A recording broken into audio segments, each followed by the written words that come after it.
Hey everyone, it's meteorologist Joe Martucci with your Wednesday night forecast. In 72 hours out, I can tell you when this storm will start, when it'll stop, what we're talking about in terms of winds and coastal flooding. We'll talk about that rain and snow. One thing I definitely can say is this is not all snow for us. In fact, some of you, it'll be all rain for us here, not our snowstorm in southeastern New Jersey. In fact, you have to go northwest of the turnpike to even have a coin flip of that, and you have to go really to the northwest corner of the state, places like Sparta, Newton, maybe Morristown, to even have a high likelihood of this being all snow. So let's take a look at our clouds and radar over the past couple of hours here.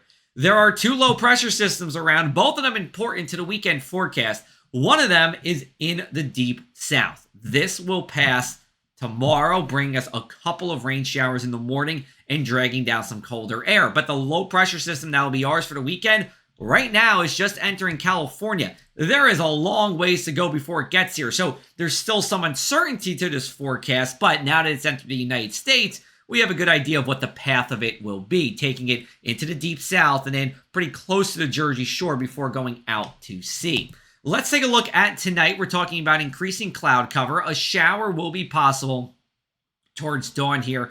At one point in time, I thought it could be snow. It really just looks to be a chilly rain here. It's a light rain at that. I'll show you that on our future cast. This is 4 a.m. Now, this is 7 a.m. Thursday. It's raining in some parts of the area, mainly Cape May County and the shoreline. By 9 o'clock, we're dry, and we'll see a good amount of sunshine as we go into the day. And then as we go into our Friday, we're going to keep with that clear sky as well, at least until later in the day. It's the calm before the storm. It does get gusty after these showers pass. You take a look at some of our gusts as we go into our Thursday afternoon. You'll see it getting into the 25 to 35 mile an hour range. So you'll see those branches ruffling around and you'll hear a little bit of whistling, but nothing that causes any power outages or any wind damage. Winds coming out of the northwest as we go into Friday, and that will give us a chilly day, temperatures below average. For our Thursday, it's a more seasonable day, but when you factor in those winds, looks like it'll be feeling like the mid-30s at best during the day, and then at the shore, it's pretty much the same story as those wind gusts will blow. Now for Friday, highs around 40 degrees. It's a mostly sunny sky here, but it's a chillier day. Average highs are in the mid-40s, so we're about 5 degrees below average. All right, so now let's get to our nor'easter here. So what we're showing is 9 a.m. on Saturday, cloud cover around, and then here comes that low pressure system. Now,